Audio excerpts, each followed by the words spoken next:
Hey, salut à tous, on se retrouve aujourd'hui pour une nouvelle vidéo sur la chaîne Tech & Shoot. Et aujourd'hui, on va parler du G-Mac PC21, un micro à condensateur prévu pour le podcast.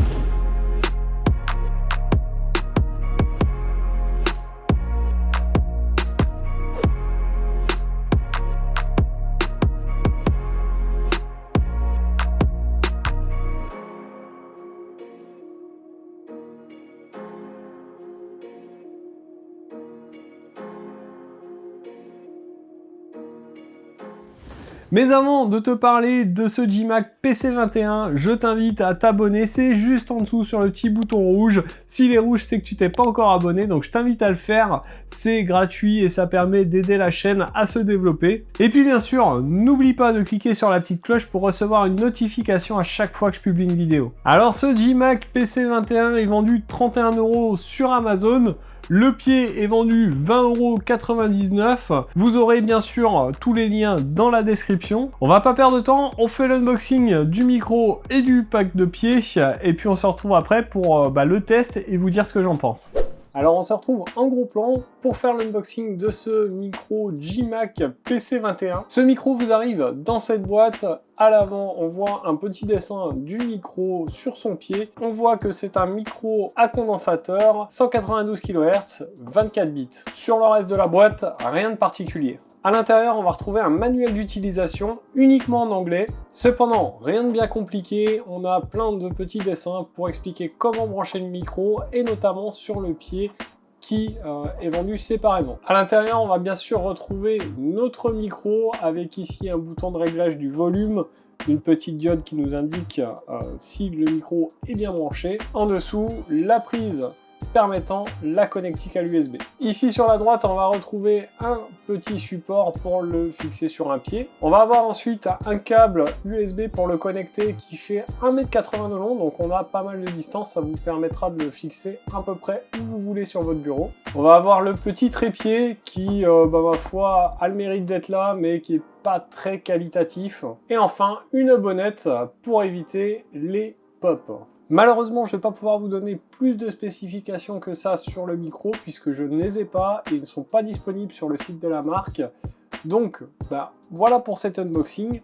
On va se retrouver tout de suite en plan large pour tester ce micro et voir ce qu'il vaut au niveau audio.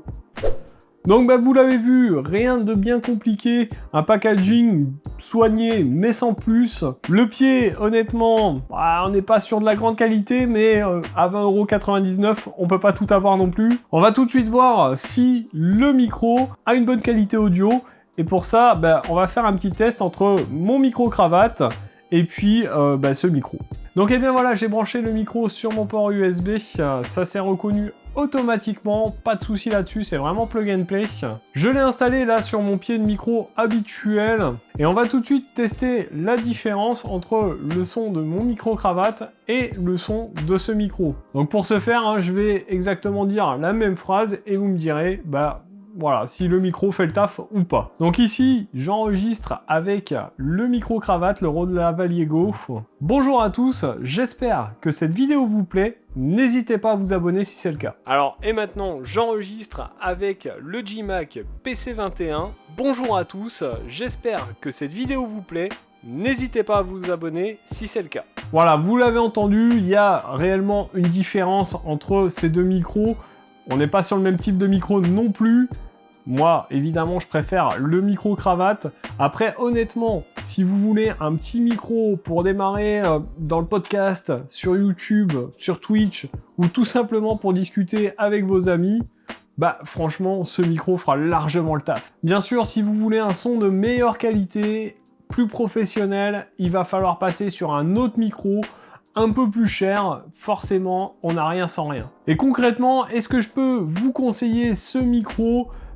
Oui, si vous avez besoin d'un micro pas trop cher, que vous n'avez pas trop de budget, vous l'avez vu, il fait le taf, le son n'est pas trop mauvais. Et puis avec un petit peu de travail sur Audacity, vous allez largement corriger le taf. En tout cas, si c'est pour de la production vidéo. Si c'est pour du live, ça fera le taf, on vous comprendra sans problème. Et puis, il faut bien démarrer quelque part. Et quand on n'a pas un gros budget au début, franchement, ce micro fera largement son travail. Donc voilà pour cette vidéo sur le G-Mac PC21. J'espère que cette vidéo vous aura plu. N'hésite pas à me dire en commentaire, toi, quel micro tu as. Si tu as un micro de studio, si tu as un micro cravate, dis-moi ce que tu as, pourquoi tu as pris ça, pourquoi tu le préfères par rapport à un autre. Et puis en attendant, on se retrouve dans notre prochaine vidéo. Prenez soin de vous, à plus et bon shoot!